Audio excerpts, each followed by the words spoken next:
Multi-fatal firefighter incidents in recent U.S. history. What we report to you here is only in the spirit of passing along vital information that could ultimately save lives. This report is meant to be nothing more or less. In the 117-year history of the Hackensack, New Jersey Fire Department, there had never been a firefighter killed in a fire until July 1st, 1988.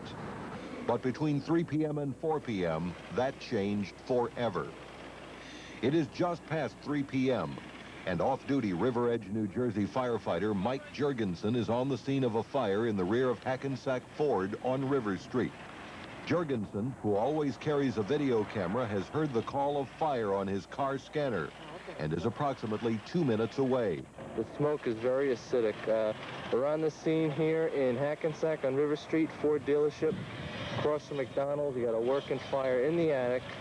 Hackensack Fire Headquarters has dispatched engines 301 and 304, Rescue 308, a one-man unit, and Battalion 1. Jurgensen has positioned himself on the south side of the building. As you face the front of the auto dealership, Jurgensen is on the right, a service area with several bay doors. When first responders arrived at Hackensack Ford, here's what they faced. Hackensack Ford was located on a major north-south roadway. Built in the late 1940s, extensively renovated in 1973, it had 4 sections: a showroom area in front, a parts department, a large service area, and a body shop in the rear. In the rear, the east end of the service area, a so-called tool room measured 18 feet by 20 feet. That room was constructed of concrete block. It had only one door for openings. The rear wall of the room featured a concrete block wall, separating the service area from the body shop. That service area had a wood bowstring roof, again with concrete block walls. There were 5 wooden trusses with a clear span of 78 feet, approximately 16 feet apart. It's very important to note, too, that the attic space had been used for automobile parts storage. Running the entire length of the service and repair areas, it also contained oil, gas, antifreeze, some cleaning fluid, bits and pieces of wood, plastics, and paper, according to Hackensack Ford employees. The ceiling had 2 scuttles, or access holes, one on the east and one on the west. There was no fire detection, alarm system, or automatic sprinklers. The total ground floor area was approximately 18,000 square feet. The attic area above the service area consisted of 7,800 square feet. There was also a small stairway leading up into that parts storage area. Workers observed an automobile exhaust removal system hose burning at ceiling level. Although the hose burned off and was extinguished by an employee, the fire had apparently been burning in the attic for several minutes. Employees started evacuating Hackensack Ford. That the fire had a substantial head start seems to be verified by the first call to Hackensack Ford from a woman at a tennis club about a block away who reported seeing flames and smoke. She had called almost 30 seconds before any employees of Hackensack Ford telephoned authorities. In exactly 2 minutes, the first engine has radioed to headquarters. 304 on the scene. We have a heavy smoke condition. It appears to be a working fire. As you watch the tape, we will describe to the best of our knowledge what was taking place. Over the course of the next several minutes, firefighters under the command of Battalion Chief Sandy Williams tried to determine the exact location and extent of the fire. Put a second to put in a third alarm in The now, officer Hobby. from Engine 304, seeking to find the source of the smoke, tried to find access to the attic. It was from there smoke appeared to be coming. The rest of the crew advanced a 1 1/2 inch hand line into the service area. The truck crew made an assessment of conditions on the roof at 1504-54, truck 307 radios, 307 to Battalion 1. You got heavy smoke coming out of the rear of the building on the top. Seen here, truck 307 raised a ground ladder to the roof, commencing ventilation operations. By this time, there was heavy smoke and heavy fire developing and getting worse. Opening the scuttle hole on the east end was difficult due to the heavy material on the hatch. Once open, high heat conditions were observed in the attic, and a hose line was directed into the space. Directing that hose line were veteran firefighters who within minutes would die in the collapse of the wooden truss roof. At 15:07 hours, Fire Headquarters orders Engine Company 302 respond to the rear of Hackensack Ford. That's coming in for a second alarm. Lieutenant Richard Reinhagen in turnout gear is seen on the roof conferring with Battalion Chief Williams. No progress is being made in stopping the fire from the interior. The extent of its development cannot be gauged from inside. Access to the north side is impeded by vehicles which are eventually moved by dealership employees. The gate that we just came in is all blocked with automobiles, and the other side's got lines. They can't get apparatus back here. In the back of the building, and they can't get apparatus. They don't even have hand lines stretched back here. Now at 15:09:36, Battalion Chief Williams tells the crew from Engine Company 302, come in with your manpower. I need some manpower here. Engine 302, 10-4. It is presumed that Lieutenant Reinhagen then joined his other crew members inside the dealership, trying to locate the specific source of the fire. At about this time, there appeared to be some confusion regarding who was transmitting on the single Hackensack fire channel. With Engine 302 having been ordered inside the building at 15:10:07, Battalion Chief Williams radios, 302 report into me. But instead, Truck 307 responds, 307, we're trying to vent it now. Inside, using a 1 1/2-inch handline, Lieutenant Reinhagen and his crew were assisting the ongoing efforts to get into the attic. These efforts continued for approximately 20 minutes. But by 15:34:25, as conditions worsened, Battalion Chief Williams ordered attack crews inside out. Battalion 1 to all companies, back your lines out, back your lines out. There was, however, never any indication via radio that any of the firefighters on the interior attack ever heard the order. And by most calculations, within just over 2 minutes, the wooden truss roof at Hackensack Ford collapsed. The ceiling and second floor just collapsed. It is during this footage that the collapse is occurring. All of a sudden, I heard a tremendous cascade of ceiling, roof, and so on. All came down at one time. Fire flashed all over the place. And we ran in, but the fire had increased so badly we couldn't get to them. And that's when I was walking through the shop, and the whole ceiling caved in on top of like 5 firemen. I seen like 2 get up and run, but I don't know about the rest, though. Less than 3 minutes later, a transmission from Engine 302. We have 2 men stuck inside the rear. And again at 15:39:46, 302 to Fire Headquarters, you have 2 men stuck in the rear of the building. Again at 15:41:09, 302 to Battalion 1.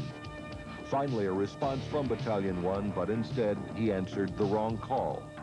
Battalion 1, 307. Engine 302 comes back. Battalion 1, be advised, I'm lost in the rear of the building. But again, no acknowledgement.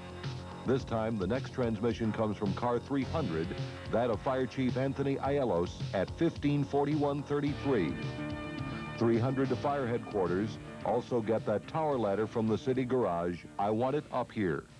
Engine 302, Chief, be advised, we have to open up a hole. Stephen Ennis and myself are trapped in the back here. Battalion 1 to Headquarters, repeat that message. Fire Headquarters to last unit to Battalion 1, 10-5 your message. 302 to Battalion 1, you have to move. I'm stuck in the right rear of the building where it opened up. We're under the roof. When the roof had collapsed, Lieutenant Reinhagen and firefighter Ennis had retreated here to a small part storage closet. Intense fire and debris had surrounded them.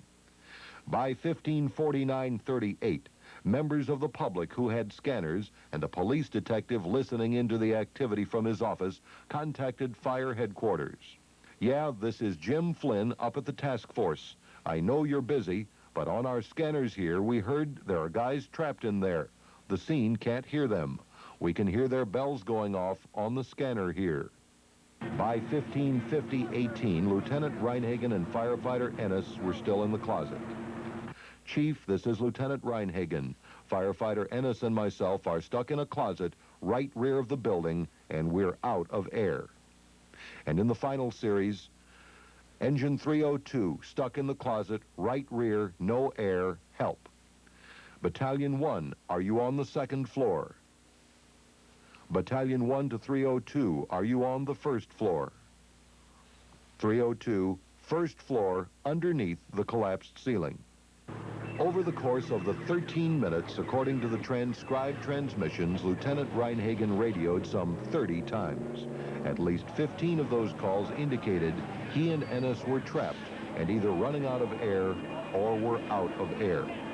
With the battalion chief and firefighter reservists in street clothing helping man hose lines in a belated rescue attempt and uncertainty on location of the trapped, the efforts were too little, too late. Apparently killed instantly in the collapse were 53-year-old Captain Richard Williams, a 24-year veteran, 51-year-old William Kresha, also a 24-year veteran, and 14-year veteran 38-year-old Leonard Radomski. 48-year-old Lieutenant Reinhagen, a 23-year veteran, and 30-year-old firefighter Stephen Ennis, a 5-year veteran. Reinhagen and Ennis asphyxiated in the closet. In the days, weeks, and months that have followed the tragedy at Hackensack Ford, there has been a seemingly infinite amount of taking stock. Chief Ayelos, a 37-year fire service professional, stands by his feelings that under the given circumstances, he would not do anything differently. In retrospect, is there anything that could have been done differently in terms of equipment or procedure that might have prevented this from happening? No. And in a news conference days prior to this taping, Hackensack City Manager Casey agreed the chief had requested newer communications equipment, had requested another fire frequency, had requested more manpower, and had been making such requests for the most part over a period of years. Chief, could you tell us, he said it was a radio failure, a manpower failure, a command failure. For how long and how loudly had you asked for those things from city management?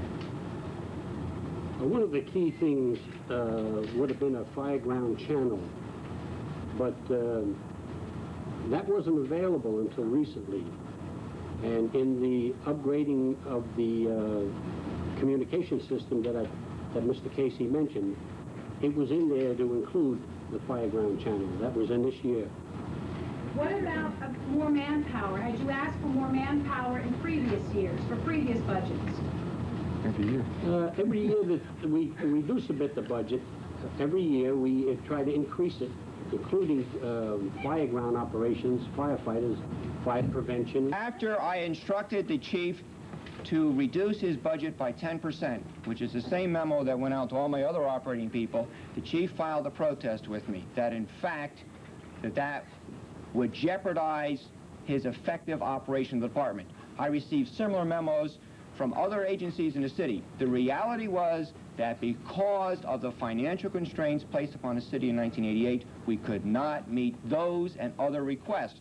You have your police department also had manpower assignments in 1988, less in 1987, and the same happened in public works as we attempted and were forced to redirect a tremendous amount of our money into refuse disposal.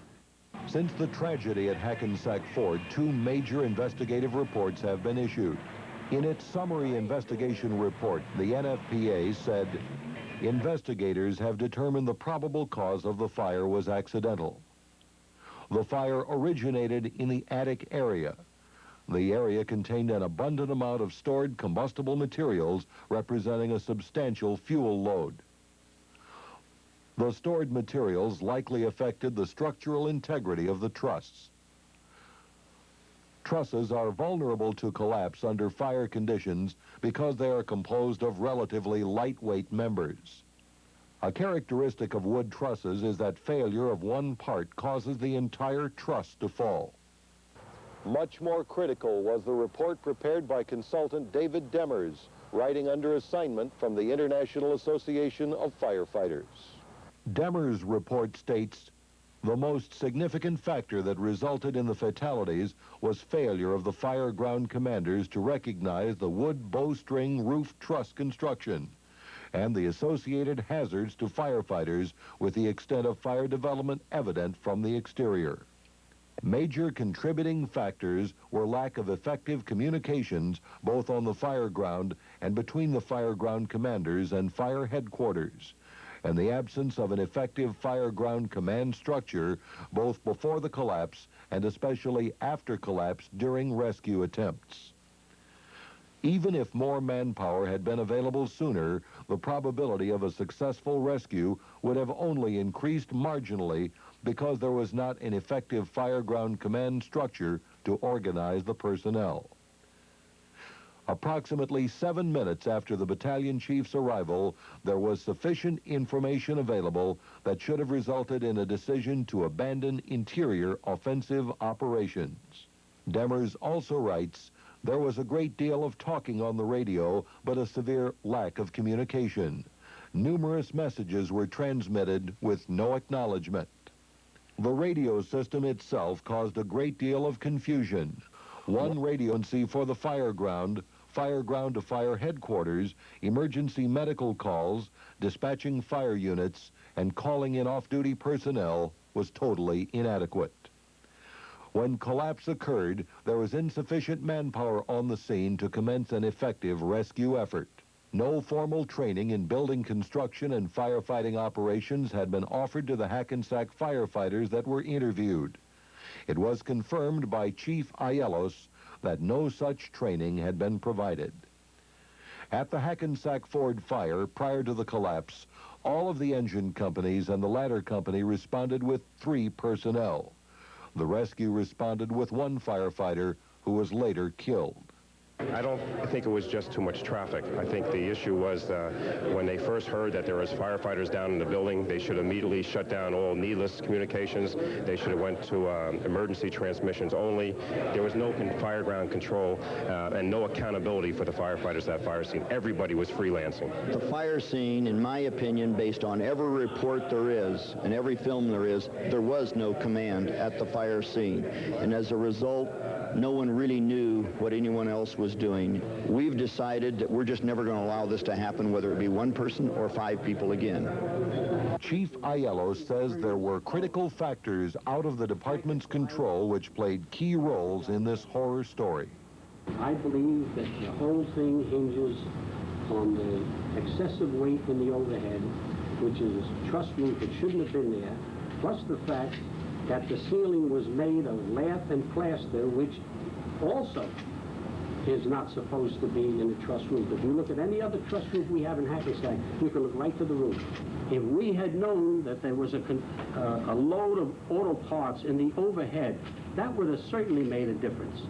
Regarding claims his personnel should not have been involved in an interior attack, who verified that that building was empty on our arrival? All the Ford employees were running out. Do you think each one of them knew if everyone was out of that building? On the communications gear, we had problems with the radio system. Very often on the fire scene, there's communications transmitted from one place to another. And it's a muffled transmission. Even the desk man sometimes can't make out the call. And on accountability, that's extremely difficult when you go to a fire that to account for everyone. It's like one of the reporters asked me what time is this and what time is that. We don't walk around with a stopwatch. Our hearts go out to the families of the fallen firefighters, to the men and women of the Hackensack Fire Department.